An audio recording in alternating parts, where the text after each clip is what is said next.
So our story continues from Mark, the 7th chapter.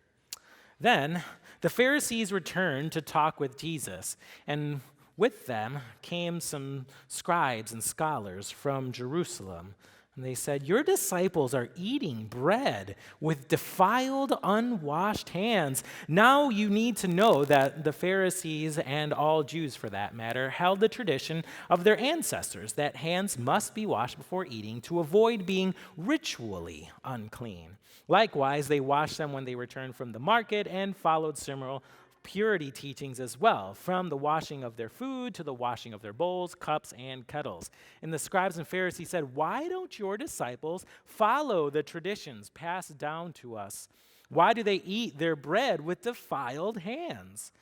And Jesus said, "Isaiah prophesied wisely about your religious pretensions when he wrote, 'These people honor me with words off their lips. Meanwhile, their hearts are far from me. Their worship is empty, void of true devotion. They teach a human commandment memorized and practiced by rote.'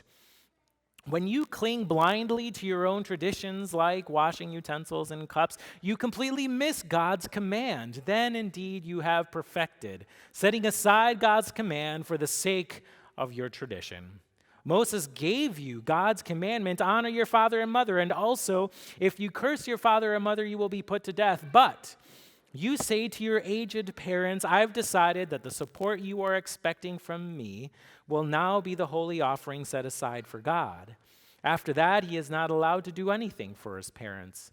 Do you think God wants you to honor your traditions that you have passed down? This is only one of the many places where you are blind." And then he turned to the crowd gathered and said, "Listen, all of you, to this teaching. I want you to understand there is nothing outside someone that can corrupt him. Only the things that come out of a person can corrupt him. All who have ears to hear, let them listen." When they had come in from the road, his disciples asked him what he meant by his teaching. And Jesus said, "Do you mean you don't understand this one either? Whatever goes into people from outside cannot defile them, because it doesn't go into their hearts. Outside things go through their guts and back out, thus making all foods pure. No, it's what comes out from within that corrupts. It's what grows out of the hearts of people that leads to corruption. Evil thoughts, immoral sex, theft, murder, adultery, greed, wicked acts, treachery, sensuality, jealousy, slander, pride, foolishness, all of these things come from within. And these are the sins that truly corrupt a person." This is the word of the Lord. You may be seated.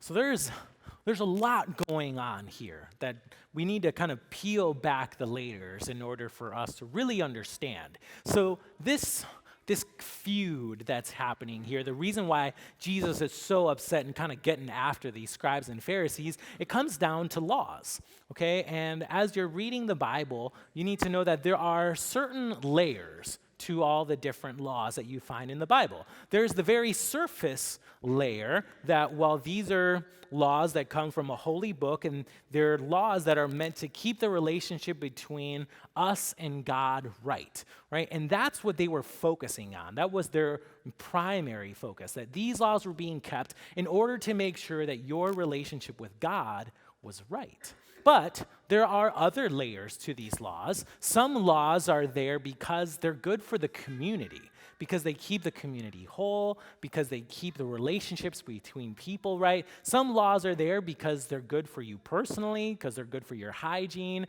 because they keep you healthy. Some laws are there to protect people from themselves, right? And so there's all these different layers. And for some reason, Jesus is saying, you have kind of missed it. You've gone to only thinking that these laws are meant to keep the relationship between you and God right, and you've just got it all wrong. Washing your hands before you eat a meal isn't about keeping your relationship with God right. It's because, well, washing your hands is a good idea before you eat, right? This is not about not washing your hands before you eat. Please wash your hands before you eat. Especially now, flu season's around, please wash your hands more often, right?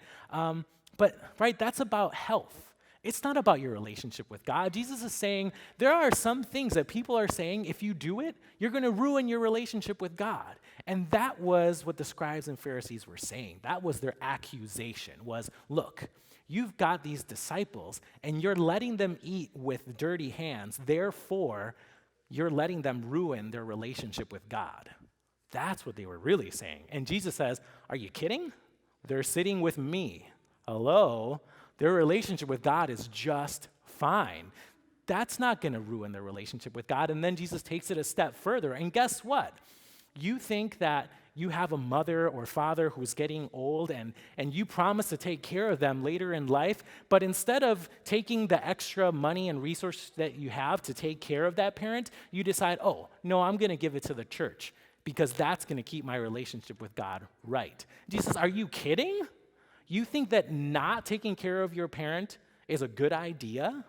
And that somehow if you give the money to the church instead of taking care of your parent, that's going to keep your relationship with God right? Absolutely not. You're completely missing the point. Please, take care of your family. That's what that money is for. That's what your resources are for. It's not just for the sake of giving everything to God, but these laws are in place so that we can take care of each other, right? That God's laws are also there to say, hey, love God, but also love your neighbor. Love your neighbor, love your parents, love your kids.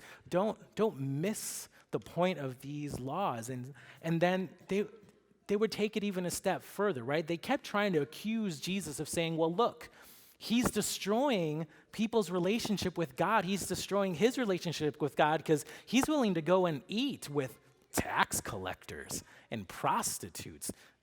That's what ruins your relationship with God. And Jesus says, no, it's not. It's not what's external to you that ruins your relationship with God, that corrupts your relationship with God. That's not what sin is. Sin is what comes out of you. If you treat people with love, if you treat people with care, if you take care of those around you, if you're generous, there's no way that's going to defile you. That's good, right? It's not what's external to you that's what's going to ruin your relationship with God. It's what comes out of you. That even if you decide to follow all the laws to the T, which is what they were trying to do. They were taking all the laws and saying, I'm going to follow every single law to the T, and therefore my relationship with God will be good. And yet, they were forgetting about the people around them. They were forgetting to feed the hungry. They were forgetting to bring in the people who are left on the outskirts of society. They were pushing people away even because they thought, oh, this person isn't good enough, so they're going to make my relationship with God wrong. So let's push them away. This person, they're a little dirty. They don't really have resources. They don't have money. So let's just push them aside because I don't want them to ruin my relationship with God. And Jesus says, absolutely not. You're missing the whole point. The whole point is to be completely free to share God's love with everyone. For the sake of making God's kingdom a reality, a place where there's peace, where there's love, and where there's justice for every single person.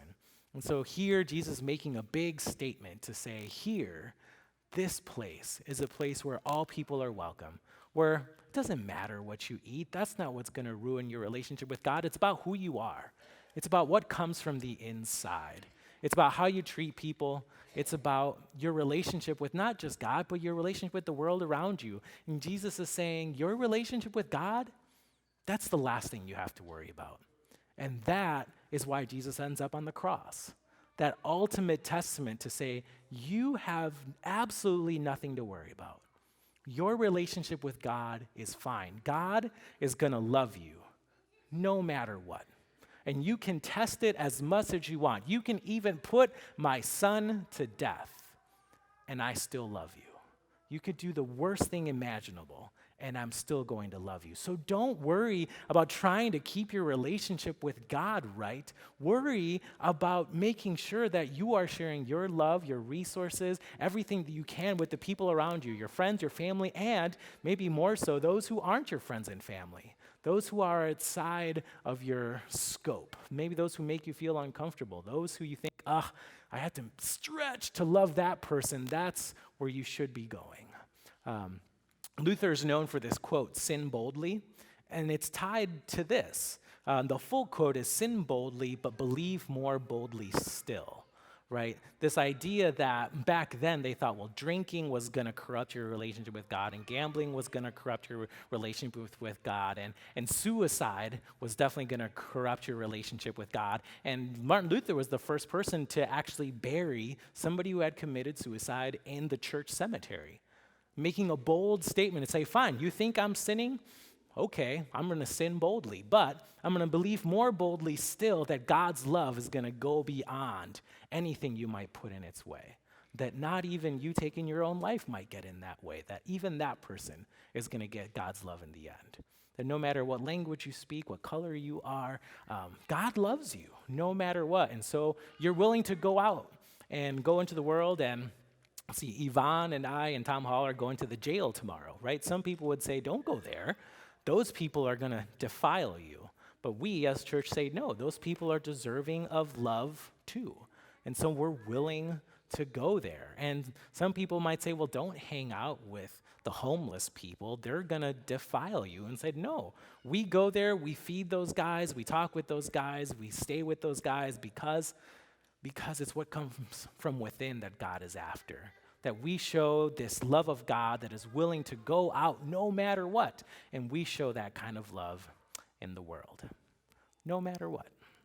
So as you go out this week, show love. Be reckless. Sin boldly, but believe more boldly still. Know that there's nothing from external that is going to break your relationship with God, but it's what comes from inside. As long as you move in love and humility and gentleness and humbleness and generosity, you're good. You're good. It's what comes from within that really matters. So go out and share God's love with the world. That really does need it. Amen.